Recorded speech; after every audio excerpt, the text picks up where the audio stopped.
I think the thing about No More Shall We Part was that there'd been actually quite a long time since The Boatman's Call, and I think The Boatman's Call as a record kind of forced anyone who thought they were a fan of Nick Cave and the Bad Seeds to reconsider their position in relation to the band. And I think, you know, some of those songs introduced a whole new group of people to the band that perhaps wouldn't have been interested before, and I think it probably grew you know, the fan base in some ways, and I think it probably also lost some. Some people said it was him growing up, or that he'd gone cabaret, but I don't think so. I think it's actually still quite a heavy record. It's just not heavy in a conventionally noisy way. A lot of people were probably hoping that the next record would be an extension of, you know, Nick as a solo singer-songwriter, sat at a piano, you know, love ballads and that kind of material. I'm sure other people were, you know, really hoping that it would be a louder, bigger band record to kind of react against that. And I think No More Shall We Part hit this really nice balance is not the right word, but really hit somewhere that was kind of not what anybody was expecting. You perceive he went through so many changes, and he really, in this album, he kind of makes it so tangible, so real what he's going through. And that's one of the greatest thing about making music. You can actually really give a taste of what you're experiencing, what you're living, and then put it into some piece of music which stays there. Albums really are like signposts to our life. Well, I see them as that from real writers and real artists and musicians and singers and actors or whatever, people that want to actually say something. Basically, they're signposts for their life, what they're going through. And I think Boatman's Call was very much the breakup of relationships. And then you can really feel he found something. I think he found his wife, I'm not sure. I think that album was written around the when Nick and Susie, his wife, were getting together, and hence from Nick's very personal perspective, there's so much kind of tenderness in that album that it can't but help kind of affect you as someone who's listening to it. There's quite a lot of sadness in the songs that I like, but it's not sad. It's like it unlocks all these doors inside me, and I feel so much emotion when I listen to them. I think the attractions of loss and suffering are something that Cave is very honest about in his work. But for songs to be honest, you know, they can't just be one thing. Like, humans don't work like that, so songs don't either. And I think that's something he is able to put across better than anyone else, I think. I went round to Finn's house one day, and his brother was having a huge tantrum and kind of, trying to bust down walls. And Finn kind of closed the door where Sheen was having the tantrum in a very, like, this is my manner, ignore the child way, and led me upstairs. So I must show you this in a very reverential tone. He's going to kill me for saying that. And turned on the TV, and he had procured, I don't know where from, the video of As I Sit Sadly. And it's so good. Yeah, I love that video. That's great. Well, Nick mentioned wanting to use... we discussed what the song was about and lyrically what it meant, and he had an idea about using footage, stock footage, some in some way. And because I'd seen so many videos that have kind of utilised that, I wanted to try and find another approach to it. And so I went across and found this image from lady from the Orson Welles in my picture library, a postcard from the film Lady from Shanghai, where the end where Orson Welles and Rita Hayworth are embracing, but there's a series of mirrors where they're reflected multiply, and it just triggered that idea of, okay, taking Nick's idea of the stock footage, putting those two together. I don't know, I'd love to show it to someone who had no idea who Nick Cave was. Be like, what do you think of this man? Because I feel like they'd get a really weird impression of it from that, you know, it's very shiny, but it's such a good video. You know, when I think of a song like No More Shall We Part, there's a kind of one of my favourite songs he ever wrote, and kind of for very personal reasons that has such resonance for me. My wife is from New York, Elizabeth, and for a while we lived apart from one another, and she was in New York and I at that time was in Edinburgh, and I remember so well, she didn't really know Nick Cave's stuff, and we were driving together somewhere in England. I think we were maybe driving up to Scotland, and I'm playing her the album, and I play the song No More Shall We Part, and I remember looking across at one point at Elizabeth and just her being in the floods of tears pouring down her face. It made me cry. You know, there's the second part of the song where it goes like something really soft and sweet, but so strong. And the first time I listened to that song, it was just like, wow. Yeah, it just really sort of moves me, particularly that chorus. I think it's almost a hymn. It's his wedding song, really, which was really touching, I think. It's like a kind of tranquilizing dart. I just want to sit there and then hear, and no more shall we, and then it hits me, you know. And the music complements the words so perfectly. Warren's violin is fantastic on that song. One of the true pleasures of that record for me, and is general for in music, what intrigues me and what I love about music is when you're drawn into something that's new to you. And for me, it's on No More Shall We Part, it's the violin. I thought it added just like a really sort of haunting and beautiful element to all those songs. It's brilliant string arrangements. Mick Harvey and Warren Ellis, absolutely genius. I played violin when I was 6 to 8 years old, and then I sort of lost interest and gave it up. But I was a fan of the Dirty Three, I guess before Warren joined the Bad Seeds. So to me, it made sense.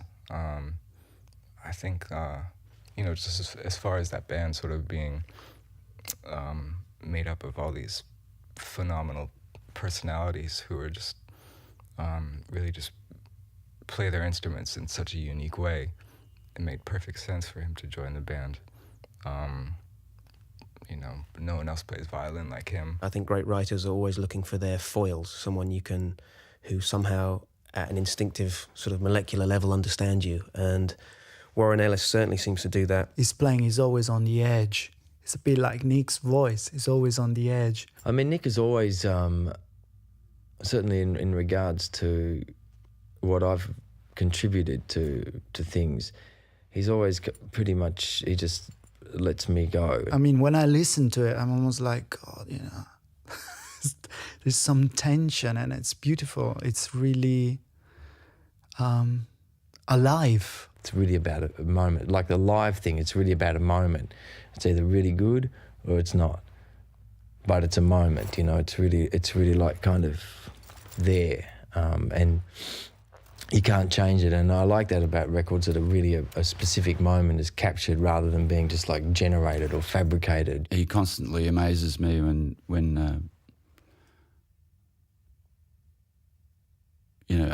you're coming up with ideas, he'll just do something that's completely the opposite to what I'd imagine most other musicians would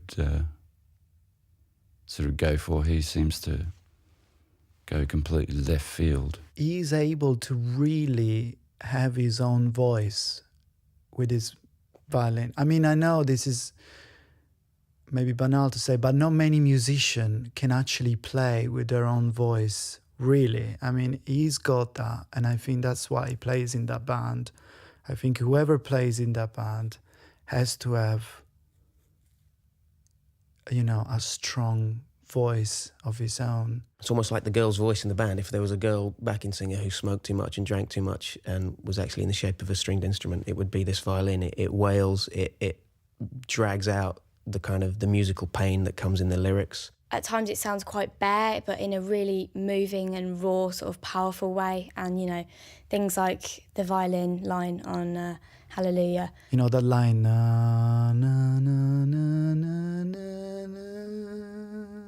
It's based on a very simple violin motif, which begins the track, and it's like an endless loop, which is so sad and downbeat that the vocal that penetrates it it just becomes huge. It's this enormous, long, extended ache that doesn't take any diversions into kind of middle eight relief or choruses to kind of break the poetry to make it more acceptable, and it just builds and builds. When I'd hear a song I like, I used to try and find as many different cover versions as I could of that particular song.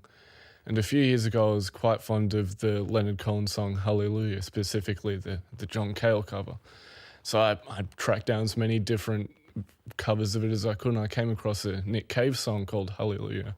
And I'd never heard of this man before, and I got it and I listened to it and I thought, who does he think he is making this song called Hallelujah that's got nothing to do with the other one? But then I kept listening to it. I was doing some dates on the And No More Shall We Part tour in Scandinavia.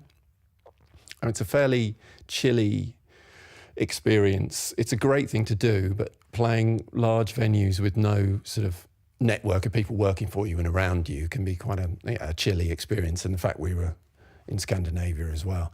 And there was something about standing backstage with the nerves, the preparation. You're literally going out cold to an audience who've never seen you before. So I've got my adrenaline and all my hopes, and you try and push to the back of your mind any idea that it might be this transformative gig and suddenly everything would change for you, because then you'll just be disappointed. But you just hope that you can engage with people. And standing in the enormous dome where we were at the Spectrum or somewhere in Oslo, I think, which is just a vast place where articulated trucks can drive around in front of the stage.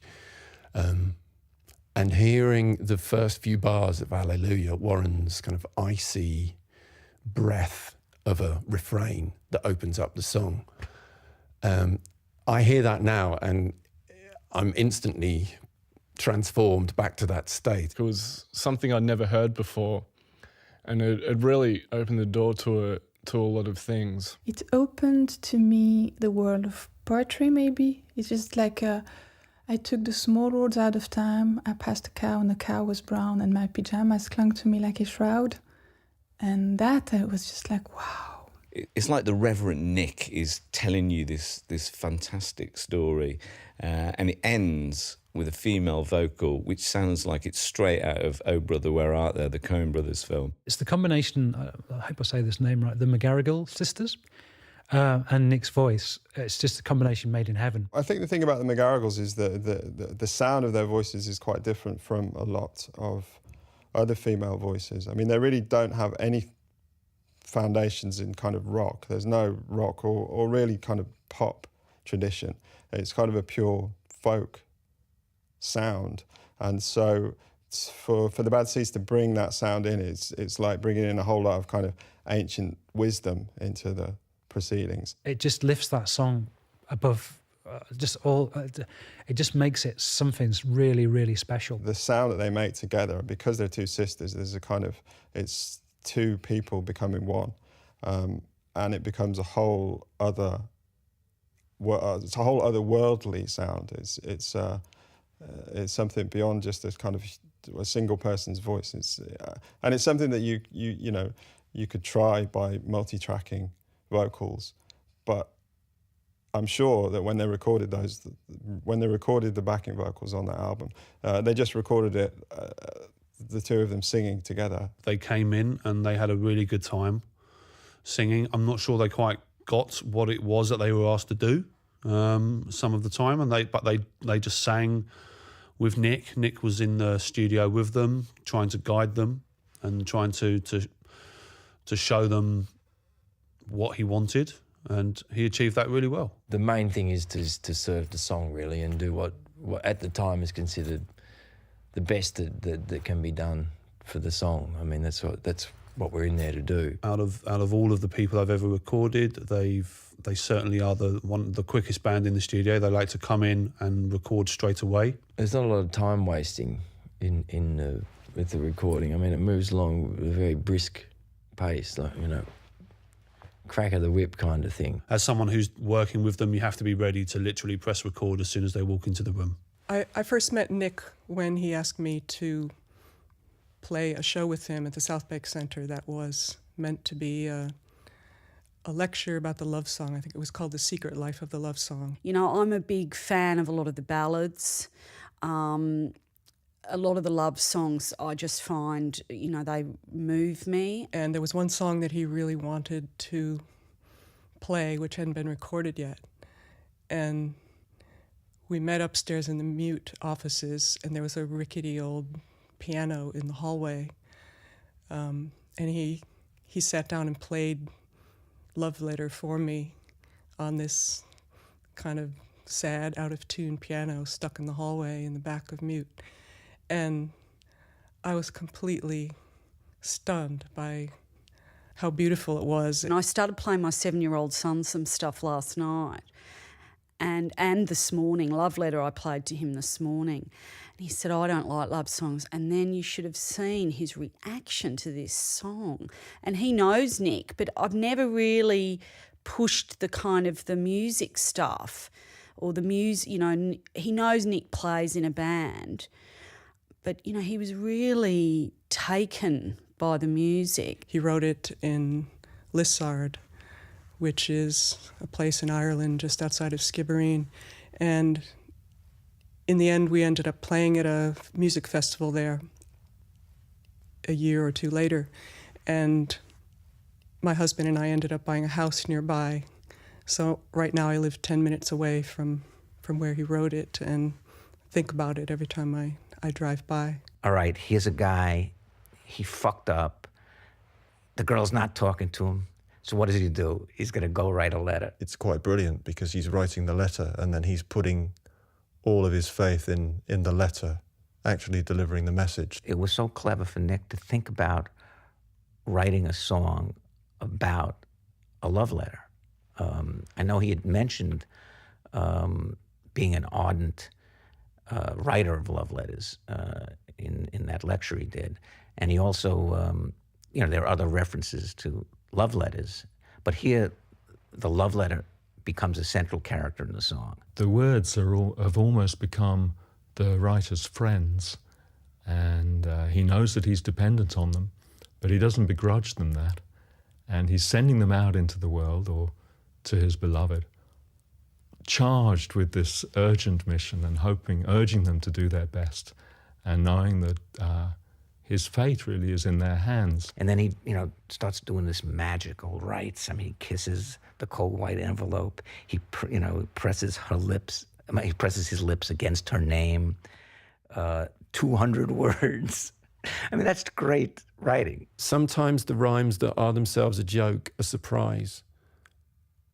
You have to just get them on the right side of the wince. So, love letter, go getter. It's, in a way, it's perfect. I mean, it's like the egging on the letter, go get her.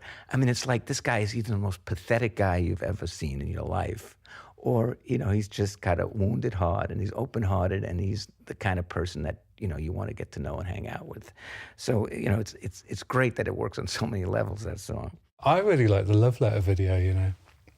I know it's not a kind of like, you know, a big number in the way that 15 Feet of Pure White Snow or Babe I'm on Fire, or, you know, one of those great kind of big, almost comedy videos. But there's just something about the kind of simple elegance of that video. I just think, you know, a song that's so kind of on its sleeve, like that's so close to the edge of something really quite icky and wrong and just, you know, painfully sickly. I think to make a video that doesn't either collapse further into the sort of sentimentality of the song and doesn't completely react against it in order to kind of balance it out, but manages to sit somewhere in just the right space. It's pretty incredible, I think. I think it's an amazing video. The best music video ever made is for a song on this record. 15 Feet of Pure White Snow is just the most fantastic, unexpected, surreal kind of visual rendering of it that I've ever seen. It's the best video ever made. Without a doubt. It's so simple and it's so striking and it's like really visual and it's just like, you know what I mean? All these old men like line dancing. Yeah, John did a video of that and it was so funny. We got Jason Donovan in to dance. Actually, Nick and I personally feel he kind of stole the show on that one. And I think it had Jarvis Cocker and Noah Taylor and all these people dancing. It was just trying to basically have the contrast of this kind of party in a decaying part of Eastern Europe that would suddenly snap into synchronized dancing. But of course people were, you know, they're getting a little bit, as the shoot went on, a little bit drunk, and the synchronized dancing got more and more. I mean, it was great because we didn't want it precise. We did try and make it as precise as possible. If anyone watches it carefully, Blixa really struggles. You know, they're all a bit daggy, the band, and, you know, they all do this little funny dance in that video, and it's just great. Actually, the whole time I was playing Marvin Gaye live at the live show in London with the... forget the track, but anyway, it's a fantastic 11-minute long dance Marvin soul song. So everyone was dancing to that. And my kids love it as well. So I've got 3 small daughters, and my 6-year-old and my 4-year-old love that record. So never let it be said that Nick Cave doesn't make music that's appropriate for children, because he absolutely does. I think for a lot of reasons. I mean, not only are they Catholic, so they're quite drawn to all the hallelujahs, but I think they're also quite intrigued as to what this deep-voiced, sad man is banging on about. The dropping in of God is in the house is kind of railing against fundamentalism and against kind of self-righteousness and do-goodism, and it's just got this wonderful place in the album. I remember hearing that. And he does that a lot in his music, whereas it's just the piano, it's the beginning, it's stark and it's very spare and minimal, and it's the most beautiful thing, and it's what brings you first. It hooks you into the song. The thing that amused me about the song when I first heard it was the idea and the belief that some people who were exactly the targets of the song would listen to the song and love it because they would think it was applauding that kind of mindset. It's really easy to attack a target full on and to be aggressive, and you never hit your target then, and you just tend to piss people off. And if you sidle up to it sideways and you use humour and poke fun at something, that's the best way to beat the devil, is to just kind of show him his reflection and laugh at him. A lot of people go, is it religious? Is it, you know, is it political? And therefore that kind of questioning thing is a great kind of skill as a writer, that you can make a song enigmatic, yet it also connects with people straight away, so they feel something for the song, but they're still going, but, you know, what does that mean? That to me was such a kind of reference to George Bush's kind of blindness, and whether you call the White House the house, or, you know, I had all these kind of undertones and inferences were in there for me. Whether they were written in there, as it were, or whether Nick saw them, is actually beside the point, because that's what you get out of anything, is what you get out of it, regardless of the creator's intent. It's a very open song.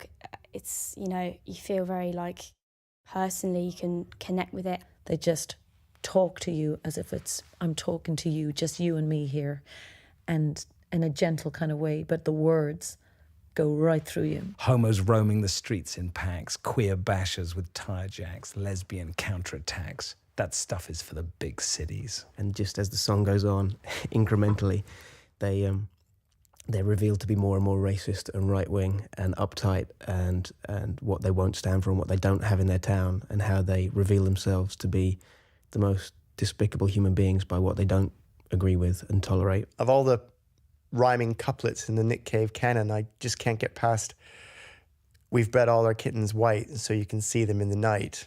And at that line, everybody through nervousness usually laughs. I don't know why that tickles me so much. And by the end, it's the most vicious attack on fundamental religion of any sort, and hilariously funny at the same time. It's a great piece of writing. Nick Cave is a master of that black humour. The only other place I can think of where you'd get completely out of context humour like that is in a Harold Pinter play or something like that. I don't know how much value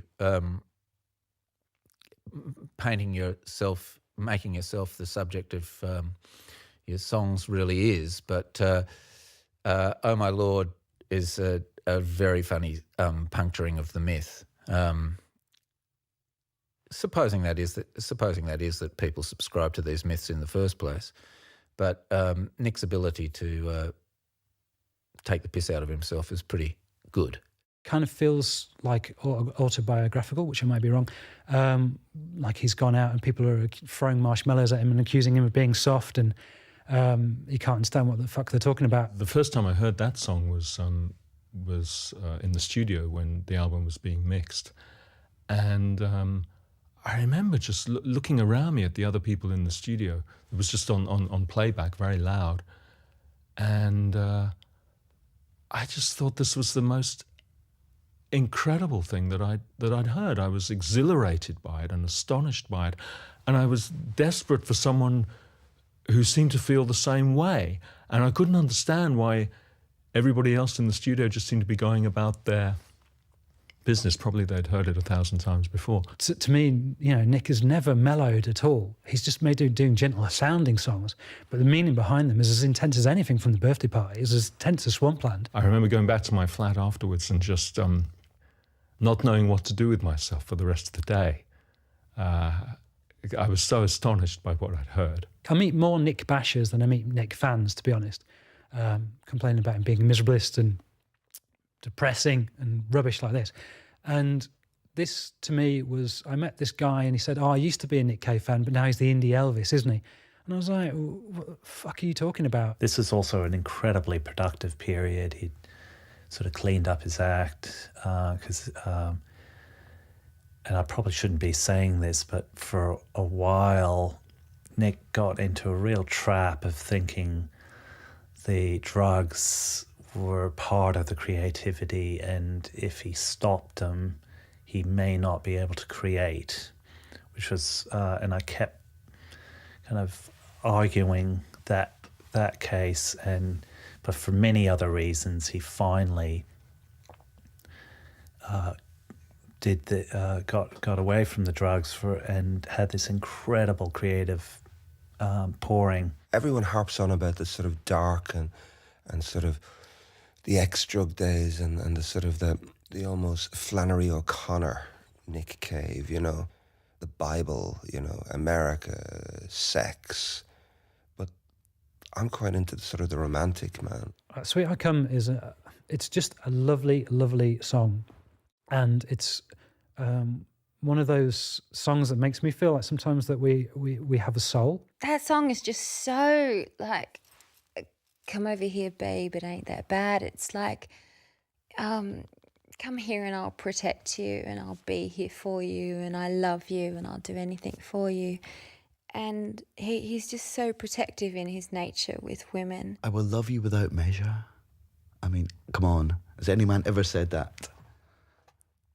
Yeah? No. The woman that he wrote that song for, I'd just be... She's a lucky girl. That whole album works very autobiographically for me.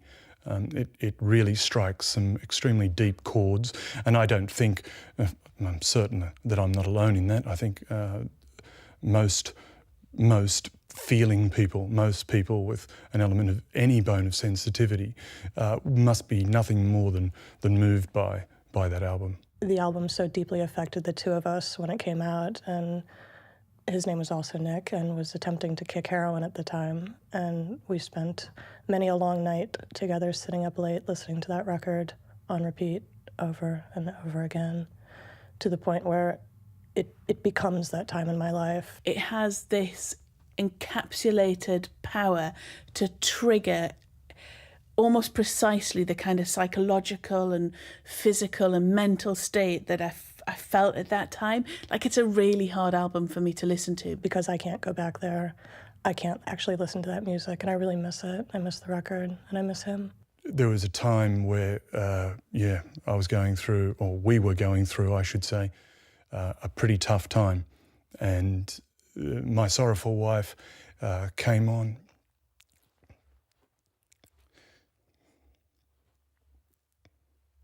He's married this woman, and all he's done is disappoint her. She's become. It's really quite bleak. There's no optimism in that song at all. As any man, for fuck's sake, is a pain in the arse for any girl, you know. Let's face it, you know. Girlfriends, wives, whatever. You look after us, and you kind of, you put up with us, but we're not really that great. And I think that's that whole, that's what he's saying, I know his wife really well. She's one of my best friends, and in fact, I introduced them, so I'm very proud of that. And I know she likes to rearrange the furniture, so occasionally hearing things that might be her. The furniture moving and the flower arranging but as with all Nick's songs, it has a shadow. Which draws us back to the whole existential thing, that your life is falling apart and you're tending flowers, or you're counting the days on your fingers, or you're shifting the furniture around. His use of the piano on this record is so eloquent. It's so stunningly articulate, in that it kind of becomes another sort of vocal strand. And it's almost like the piano is singing, and it sounds at times like such a sort of simple melody, but it's so haunting. It's just that single tapping of a piano key, and there's that emptiness. Your gut's wrenched and your heart's broken, and you just feel the kind of, like a wash, an absolute kind of avalanche of sort of melancholy and sadness kind of come over you. It's just the most stunning articulation or manipulation of emotion through music. He lets the piano do something that, I can only ever hear in perhaps Arvo Part. Arvo Part's classical compositions have that similar sort of terror. You don't know what to expect. That's what I like. I like music to surprise me. That "Come On, Help Me, Babe" line, it's like when you go over the handlebars of a bike, and like time freezes and you're about to hit the ground, but in a good way. Yeah, that brings me unstuck every time. Even now I listen to it, and I can feel it coming on. It's absolutely amazing. It gives me goosebumps just, thinking about it. I'm a big fan of a song that, it takes you, that has an unpredictability and takes you on a journey, and may necessarily drop you right at the end in a completely different place from where it started. We Came Along This Road has unfortunately always been a breakup song for me, and it's always been very unintentional as a breakup song. It's not like I'll break up with someone and feel morose and go put a Nick Cave album on and hear it. I'll be walking through someone's house shortly after a breakup, and sure enough, this song is always on. This song gives me tingles down my spine for a start, but it's my breakup song when things go dreadful in a relationship. It's you were my lover, you were my friend, and now you've left me, bitch. It just seems to follow me everywhere I go. Obviously, the woman gets killed in the song. I'm not recommending that, but it's just a great getting over someone's song when you're drunk, and when the piano comes in, it's just breathtaking. A part two, if you like, of the whole emotional roller coaster of that, My Sorrowful Wife. The Gates to the Garden is also a classic. Darker with the Day is one that doesn't get mentioned too much. It's one of the best things they've done. It's probably one of the best closing records on an album that I can think of. The imagery, couplets, time and time and time, all the way through that song. There's a lot of humour in that song. That Nick has sometimes said that he's a miserabilist and things like that, and that's a very funny song. And just the tale of it, what he encounters on his walk that day, it's just brilliant. He lists all the people walking past him in the street. Amateurs, dilettantes, hacks, cowboys, clones. The streets groan with little Caesars, Napoleons and cunts. He throws something like that in and catches you off guard. And that's what he does with songs. You always think you're going one direction with him. And then he goes, actually, no. He just fits way too many words in. Some of the words in that are just amazing. It's a very complete record, and I'm an old-fashioned music listener in that I like to listen to whole albums that are coherent from start to finish. You can't help but get lost up. I can't listen to that album casually. I can't just have it on in the background. It's a me alone in my room album. One song kind of lifts you up a little bit, and it feels like everything's going to be okay, it's going to be fine. Something awful's happened, but we're over this now. And then in the next song, it's back down again, and awful things are happening again. So by the end of it, if you listen to it from start to finish, the way it makes me feel is like when you come out of the cinema and you've seen a particularly disturbing film. It's kind of run through you. Every song is brilliant. Every song has got something new in it, and it's an album that I've never, ever grown tired of. It's always on rotation in my house.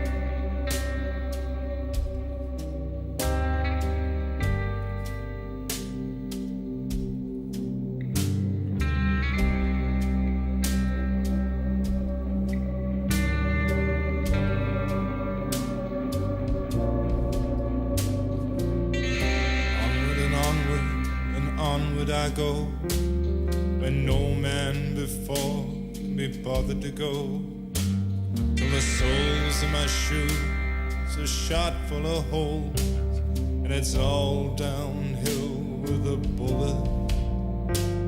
This rambling and roving is taking its course. I'm grazing with the dinosaurs and the dear old horses, and the city streets crack and a great hole forces me down. My soapbox, my pulpit, the theater ceiling, the silver star spangled, and the coins in my pocket go jingle.